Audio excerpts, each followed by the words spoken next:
Hi, welcome to the Strength and Dignity podcast, where we talk about faith and lifestyle for young Christian women. I'm your host, Kelsey Pryor.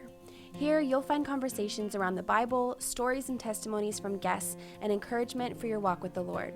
Before we get started, be sure to smash that subscribe button so you never miss an episode. All right, let's dive in. Hey guys, I'm really excited to dive into this episode with you. I wanted to let you know before we get started that I did have a couple mic issues, so you can still hear everything perfectly fine, but the quality kind of changes halfway through. Just want to give you a heads up in case you're wondering what's going on. I'm still trying to get the hang of this interviewing via the web thing, but I will get this all sorted out, and next time it'll be better, I promise. But stay tuned. This episode is super, super good. Addie has some awesome truth bombs to share with you guys. Hey guys, welcome back to the Strength and Dignity podcast. I'm super excited to be chatting here with Addie today. Hi, Addie. Hi. Addie was one of my co-authors and my right-hand man in writing Strength and Dignity, so I thought it'd be really fun to chat with her a little bit about her background, her testimony, and her chapters. So I thought we could first talk about how we know each other, which for me and Addie is probably my favorite story out of any of the authors. We've told it a million times, so we can tell it again. So do you want to start and I can fill in the blanks? Sure. So we met when we were first grade? Yeah, I think so. First grade, in elementary school at public school. Mm-hmm. And we were in the same class. I think we were friends, right? Yeah. And we hung out a few times throughout elementary school, and then you moved. Yep. And we hung out once or twice in between then, but then after that we didn't talk for a long time, right? Yeah, there was a really long break. I mean, it's just harder back when we didn't have phones, and we knew each other when we were so young that it wasn't really normal for kids that age to be keeping in touch. So but I remember you sending me a letter when you lived in Burlington. You wrote me a letter and mailed it to me. Oh, that's fun.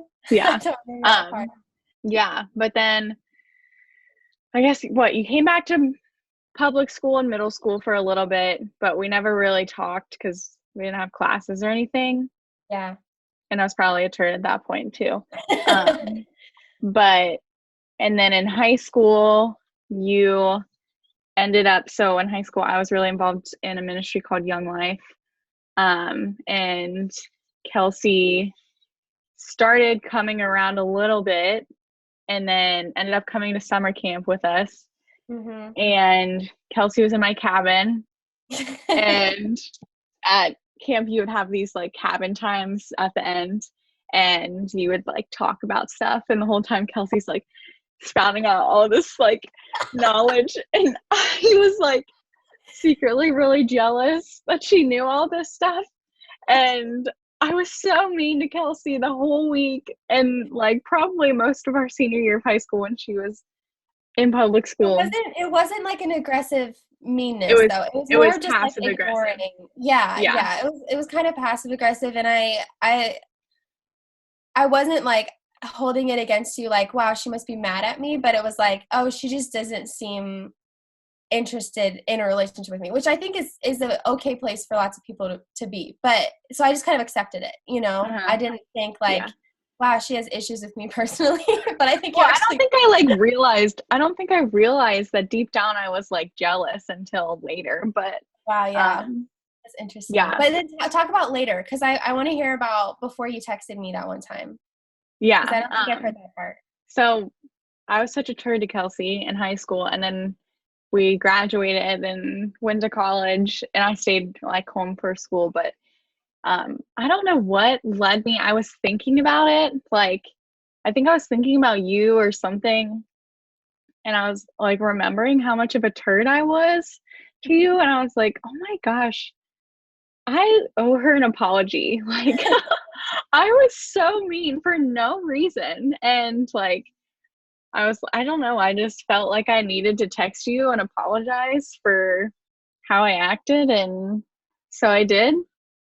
And then, do you want to take over after that? Yeah. I mean, I I tell this story not to make you look back. I feel like the beginning, you might think I'm trying to make you look bad. I'm totally not. No. I think this story actually makes you like shows both of our growth like so much, like, and the in between, like between, because I think we had graduated, Yeah. like It was been like a year. graduated for like a year. Yeah, it was a year after graduation. We hadn't seen each other, and I remember being at Holman's Donuts with my mom because I was just about to leave to go to Israel for 2 months by myself. So we went out to like hang out. I was literally leaving like in a couple days, and I got this text, and I just like looked down at my phone real quick, and I was like, I remember like being like having like a physical response, like, what the heck? Why is this terrible Addie person Parris texting me? I was so confused. And I read the whole thing to my mom, and we were both like, whoa, where is this coming from? And I knew that you were dating Colin, and that Colin listens to my dad's podcast. So I didn't know if you guys happened to just be talking about me and you thought of it, or like what was going on. But I was like, that's so cool. So I texted Addie back and was like, oh my gosh, totally forgiven. Like, I haven't even thought of it since we graduated. But yeah, I'd love to hang out sometime. I'm about to leave the country, so when I come back, let's hang out. And so I left, and then 2 months later I came back, and we hung out, and we kind of just, I don't even remember exactly what we talked about. I think we talked about Young Life, and then I mentioned that I had this idea to write the book, I guess. It was It was just like a couple months, like we had gotten coffee like once or twice, and okay. then one day we were at Carabello, and you were like, hey, I have this Yeah, idea. Do you want that's to what. help me? And I was like, sure. Well, because I just realized like what a different perspective that you had, where we both grew up in the same town, had like, but had, and we're like the same age, but we had such different experiences, and we're both Christians, and we both like had some involvement, like we had in Young Life, we had so many like minute similarities that made us like, we both became very similar people, but like Both have very Enneagram. different stories. Yeah. Yeah. And have very Yeah. different perspectives. And I just thought, as we got to know each other more, I was like, that is so interesting.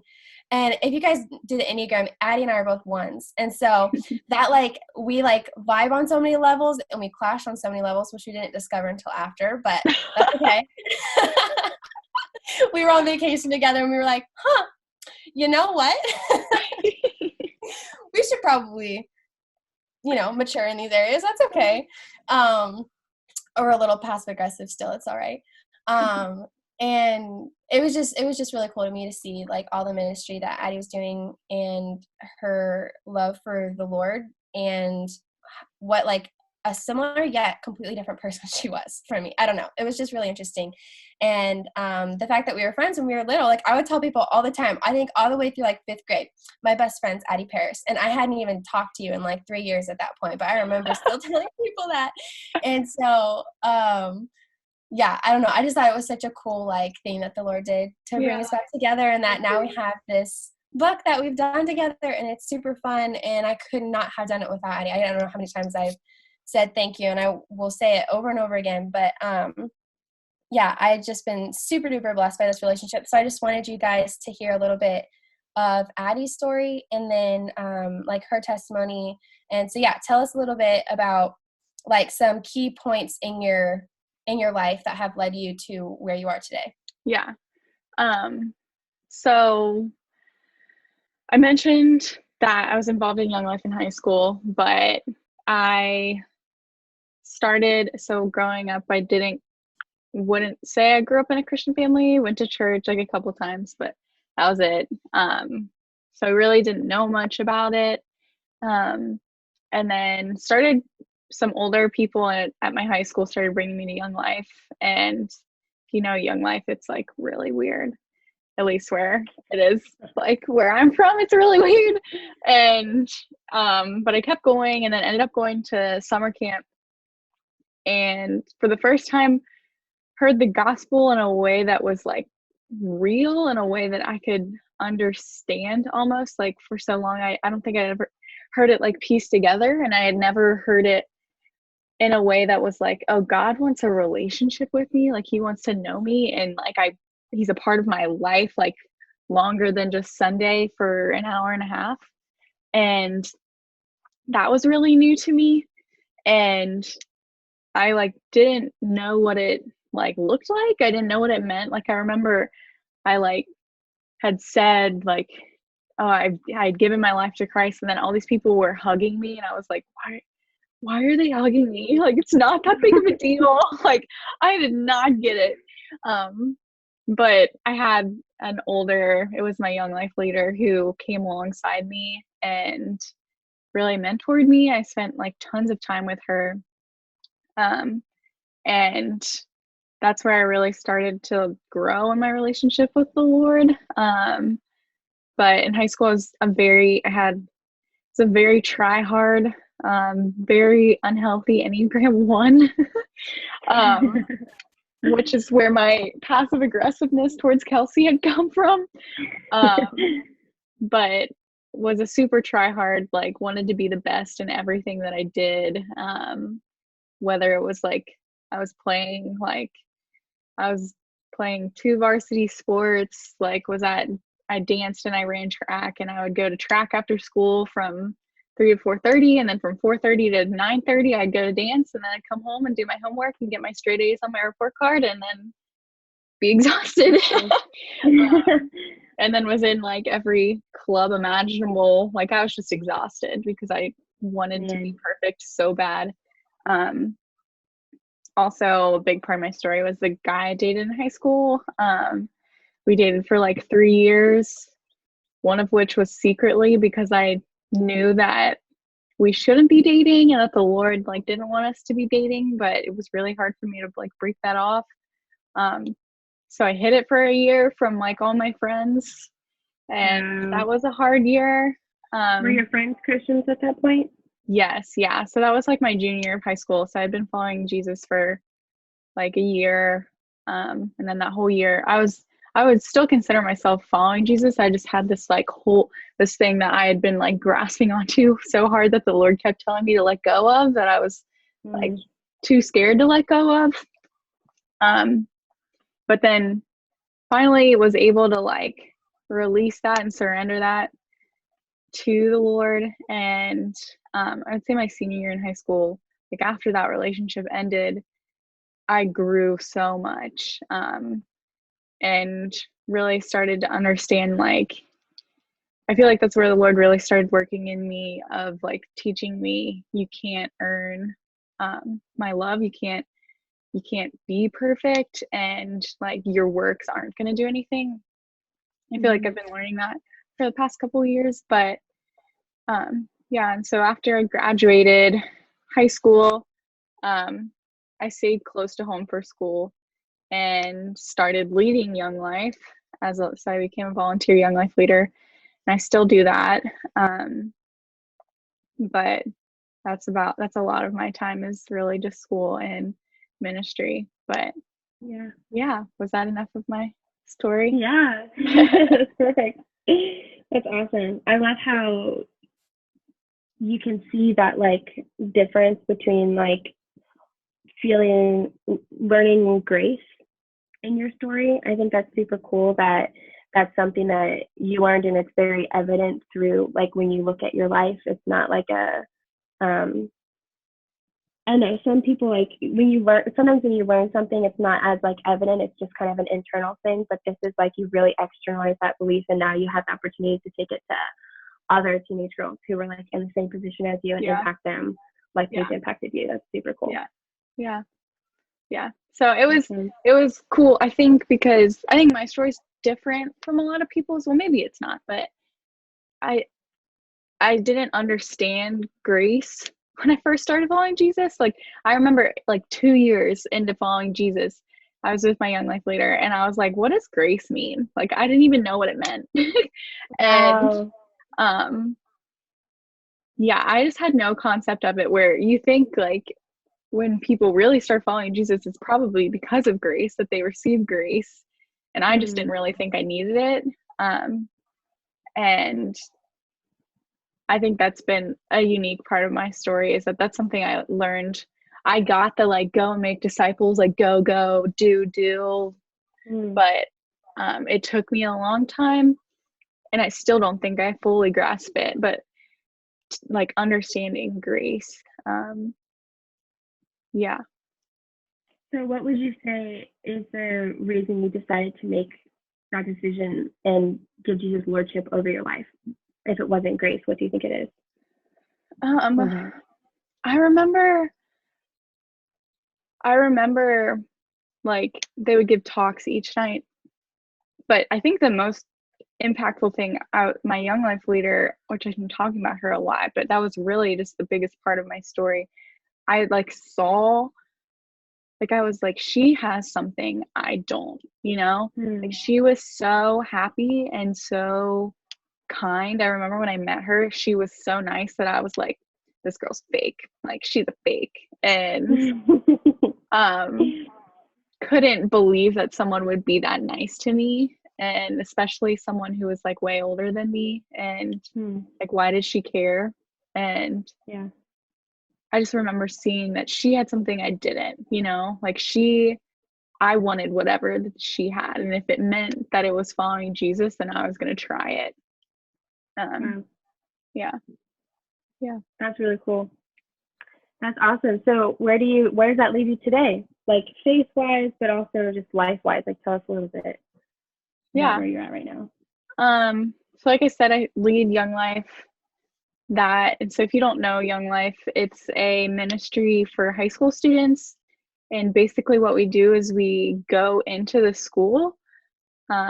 So I will sit in student sections with high schoolers. I coach track.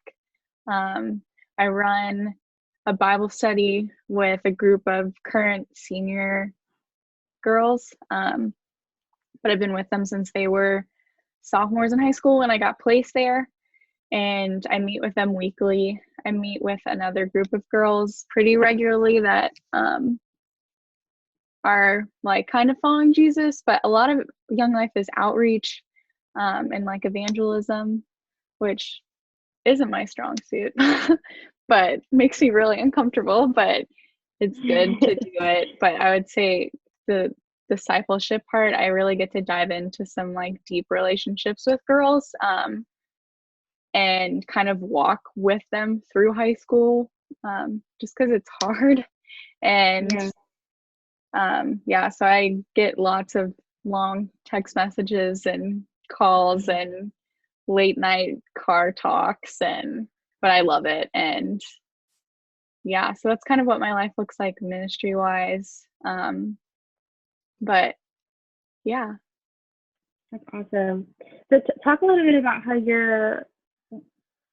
I don't know exactly what you think goes into this, if it was your faith or your story or your growing up or whatever that led you to different realizations you had that helped you write wise and God-fearing and generous, because you did such a good job with those chapters. Like everyone that has read those chapters is blown away. Like so that's so many people's favorite chapters.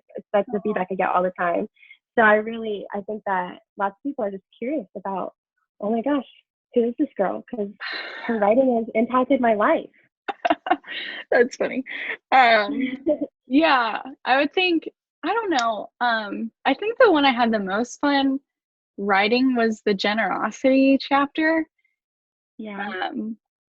Just because fear of the Lord is a hard concept to tackle. It's really hard. I stuck you with it. But with generosity, I don't know. It's just always something that's kind of come natural to me. I don't know if that's like my Enneagram 2. I'm talking about Enneagram so much, but like my Enneagram 2 wing, or I don't know. I just feel like I've just seen people in my life who have been super generous, like with their time and their resources, just like bless me a lot, especially when I was a new Christian. But like I remember hearing our area director for Young Life, he is like the most generous guy I've ever met. Like he leaves his house, he never locks his doors. He never locks them so anyone can come in whenever they want and just hang out. He lets people, I remember hearing this story, his son is my age, but that he let some high school guys drive his car. This guy is like married, he's 50, maybe 45, I don't know. has kids, has a family, let them borrow his car, and basically like, oh yeah, he lets people drive his car all the time, gives out his credit card information to like any leader that asks, Oh my to use gosh, it to wow. like buy pizza for students or something. But they took his car, and they were messing around, they were climbing on the car, and they broke the sun Oh, the sunlight thing? Sunroof? sunlight, what is that called, sunroof. um and he was like, oh, it's no big deal, no worries, like it happens, things happen. And like, it's just the most generous, Wow. like grace-filled guy I've ever met. And I just remember hearing stories about him when I was in high school, and I was like, oh my gosh, like, and just hearing lessons on like, oh, like this stuff, like my life isn't mine anymore. You know, like my stuff isn't actually mine. It's like I own it, but it's like God's, and he Wow. has authority over it. And I don't know, I just always found that like really cool, and saw the way like I was blessed by people, like not necessarily, I mean, it was a blessing, but I felt so loved by the way people, like when people bought me dinner, you know, like when you go out to eat with someone, they Yeah. buy your meal, or like, and I wrote about this in my book, but like my young life leader let me go everywhere with her. Like I was with her all of the time.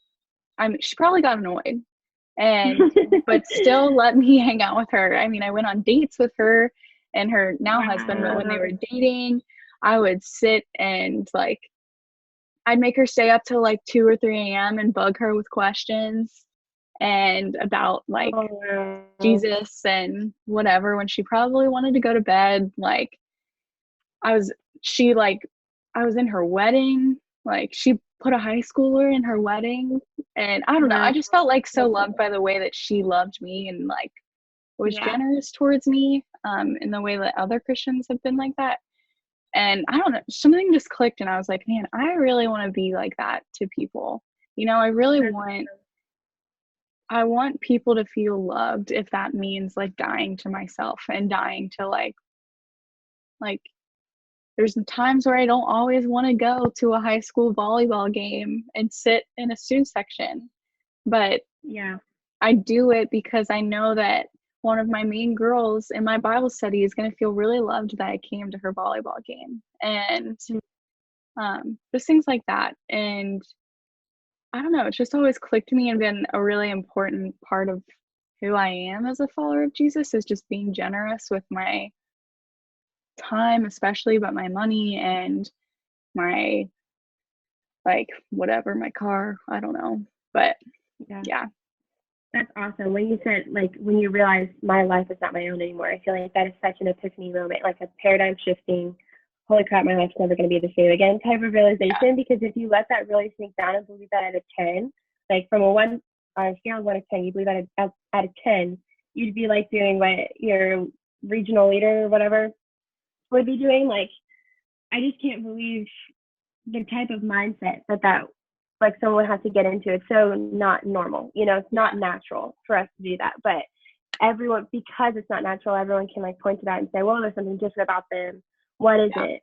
And that gives them an opportunity to not only share the gospel but also be Jesus to other people. Yeah. Which is super cool. Yeah. And I know that your young life leader was totally, oh my gosh, she loved you to death. Like, if she ever got annoyed, she never ever would ever let on. Because when I actually got reconnected with Addie, it was because her young life leader was our neighbor, and my parents were going out of town for the night, and they had never left us overnight before. Like, I guess I was a junior in high school, but they were a bit nervous, like having the house empty at night. And so they had Paige come over and spend the night just in our house with us. She didn't even make us dinner or anything. She just had to come over and sleep. So I stayed up and waited for her, and I had never actually met her before. And I just knew she was the young life leader, and there was a bunch of high schoolers next door all the time because she was over there. And then we sat and we talked, like you said, like talked late. I just was there to open the door for her, but she wanted to sit down and chat. And I told her that I used to go to the same elementary elementary school as lots of her students. And she was like, oh, really? Like, who do you know? And I was like, I haven't seen him since like second grade. But you're the first name that I said. I was like, Addie Parris. I was like, super cool. And she was like, Addie Parris is my best friend. And she got so excited. She's my best friend, is what she told me. That's so I know that she just loved hanging out with you. It was awesome. Yeah. And obviously, I've been super blessed by that because that's what led us back to being friends. So that's awesome. So what about the wisdom and God fearing one? I'm super curious about like just like your mindset in that, because that is a really heavy and difficult concept to tackle. Yeah. I picked well, you asked me when we first started writing it, like what chapters you wanted me to write or what I like wanted to write. And I was like, I don't know. And so I asked people like, what chapters do you think I would have like knowledge to write on? And like pretty much every single one of them was like, why isn't God fearing? Why isn't God fearing? And I was like, wow. I don't know. Like, I don't know if I can write that. But I wouldn't consider myself like a super wise. I mean, there's plenty of older, wiser people than me.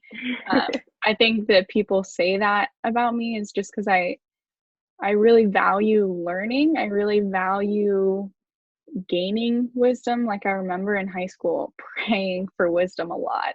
Like I just wanted to be, I think it's part of my perfectionist, but like I wanted to be a follower. Like I just wanted to honor God. I wanted to do what was right. I wanted to know what I wanted to be on the narrow path so bad that I was like willing to do what it takes to like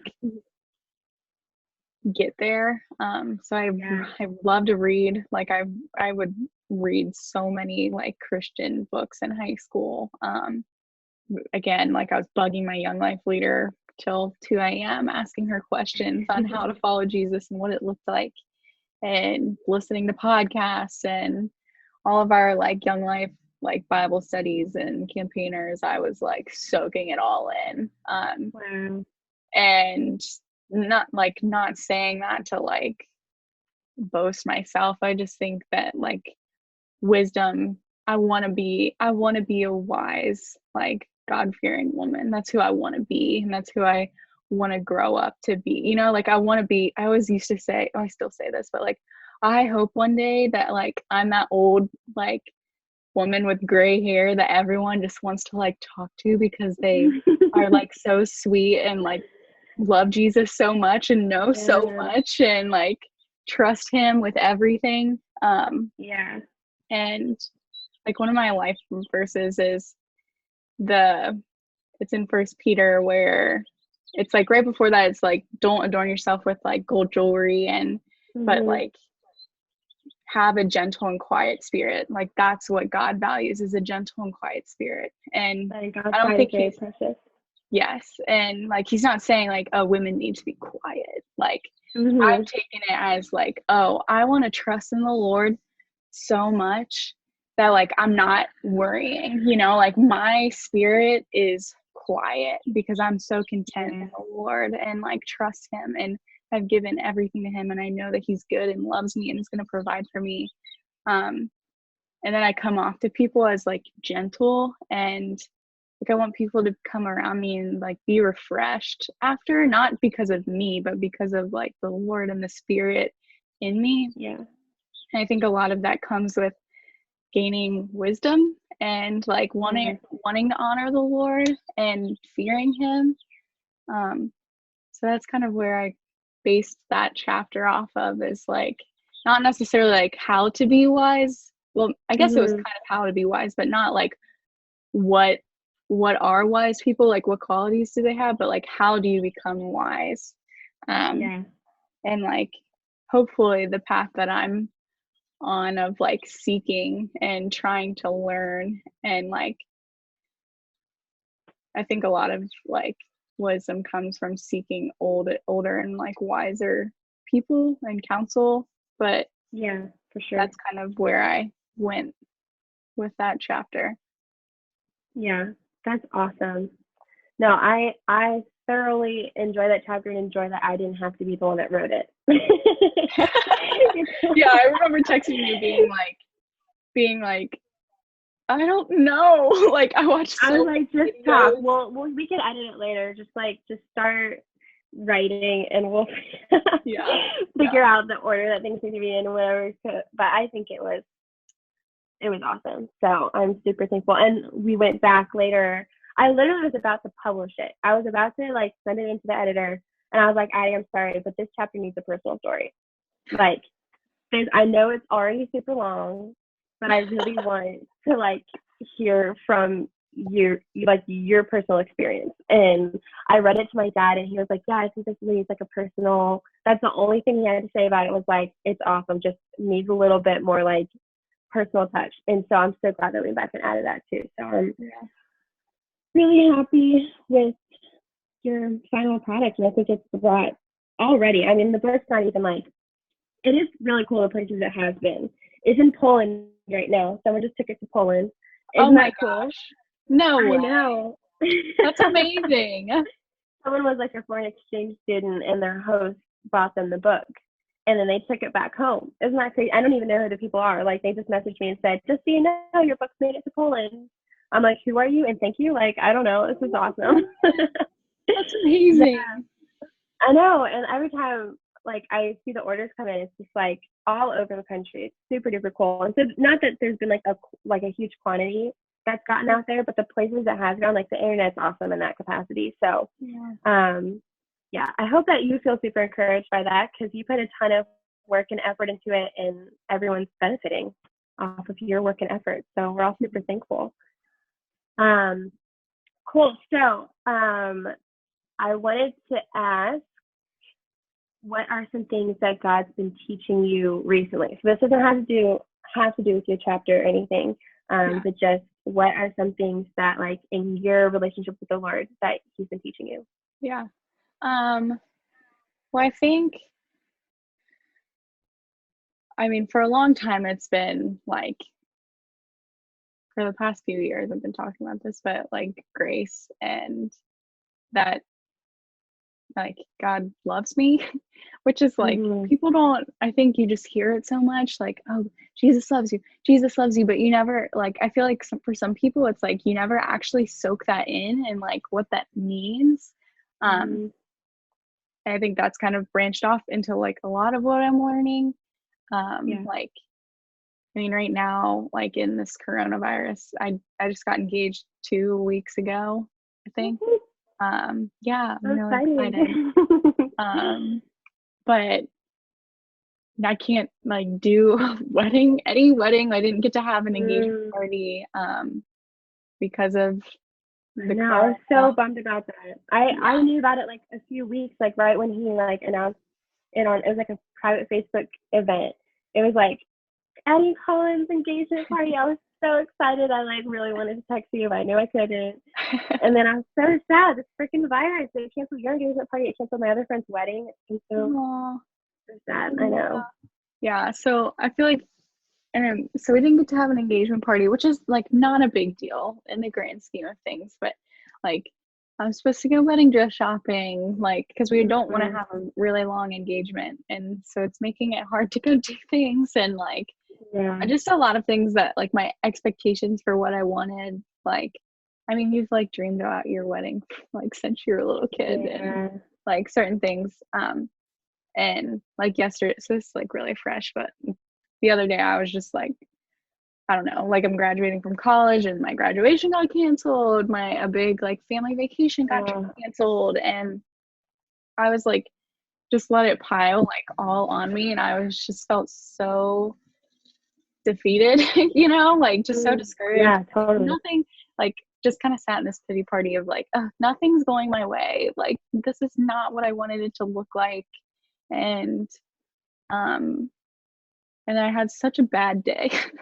And then the next day I woke up and I felt like the Lord like told me I needed to surrender like that. I needed to surrender my expectations for what specifically like my engagement, my wedding to look like, but life as a whole, like I needed to surrender that. And like I just prayed like God, I'm surrendering this to you, and like declaring, and like help me to believe that like you're good, and you're gonna work this for good, and like it's your will that I want and not mine. Mm-hmm.